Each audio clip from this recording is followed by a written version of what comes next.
नमस्कार। चलिए आज की सबसे जरूरी खबरों को डीकोड करते हैं।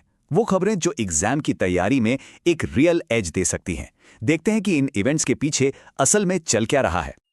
और यही सवाल प्रिपरेशन का कोर होना चाहिए। देखिए, न्यूज़ सिर्फ इवेंट्स नहीं है, ये तो नेशनल प्रायोरिटीज के सिग्नल्स हैं, इशारे हैं। तो चलिए आज की खबरों में इन्हीं इशारों को पकड़ने की कोशिश करते हैं।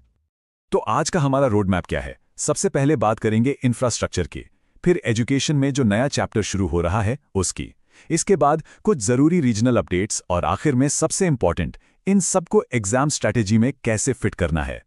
तो चलिए शुरू करते हैं पहले सेक्शन से। यहां बात होगी उन मेगा प्रोजेक्ट्स की जो सच में इंडिया के फ्यूचर की नींव रख रहे हैं, एनर्जी से लेकर ट्रेड और लॉजिस्टिक्स तक। तो सबसे पहले ये समझते हैं कि आखिर ये हाइड्रोजन वैली है क्या चीज। देखिए, इसे एक पूरे शहर की तरह समझिए, एक ऐसा शहर जो सिर्फ ग्रीन हाइड्रोजन के लिए बना है। यहीं पर वो बनेगी, स्टोर होगी, ट्रांसपोर्ट होगी और यूज भी होगी, मतलब A to Z सब कुछ। और ये भारत के क्लीन एनर्जी फ्यूचर के लिए एक रियल गेम चेंजर साबित हो सकता है। और गवर्नमेंट इस पर कितना इन्वेस्ट कर रही है? पूरे 485 करोड़ रुपए।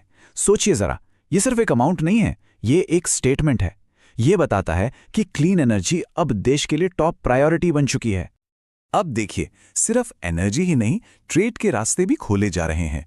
भारत और नेपाल के बीच ये जो नया रेल लिंक है ना, जोगबनी विराटनगर कॉरिडोर, ये सिर्फ एक रेलवे ट्रैक नहीं है, ये डिप्लोमेसी और ट्रेड का एक पावर कॉरिडोर है।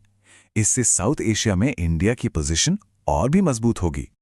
और इस पूरी इंफ्रास्ट्रक्चर पजल का तीसरा और बहुत जरूरी पीस है हमारे पोर्ट्स। न्यू मैंगलोर पोर्ट को मॉडर्न बनाने का मतलब सीधा सा है, देश के अंदर और बाहर गुड्स का मूवमेंट सुपर फास्ट और एफिशिएंट बनाना। अच्छा, इतना जबरदस्त इंफ्रास्ट्रक्चर तो बन रहा है, लेकिन इसे चलाएगा कौन? Brilliant minds, right? और बस यहीं से हम अपने दूसरे सेक्शन में एंटर करते हैं, एजुकेशन। चलिए देखते हैं कि इंडिया अपनी नेक्स्ट जनरेशन को फ्यूचर रेडी कैसे बना रहा है। एजुकेशन में ना एक फंडामेंटल शिफ्ट आ रहा है।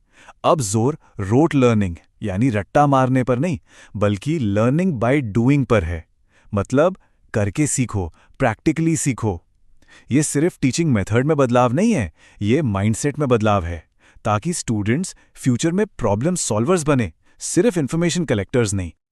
और मजे की बात यह है कि ये सब सिर्फ कागजों पर नहीं हो रहा है। उत्तर प्रदेश के आप देखिए 3288 स्कूल्स में इसे लॉन्च किया जा चुका है। ये नेशनल एजुकेशन पॉलिसी 2020 के विजन को बिल्कुल ग्राउंड लेवल पर एक्शन में बदलने जैसा है। तो फाउंडेशन तो मजबूत हो रहा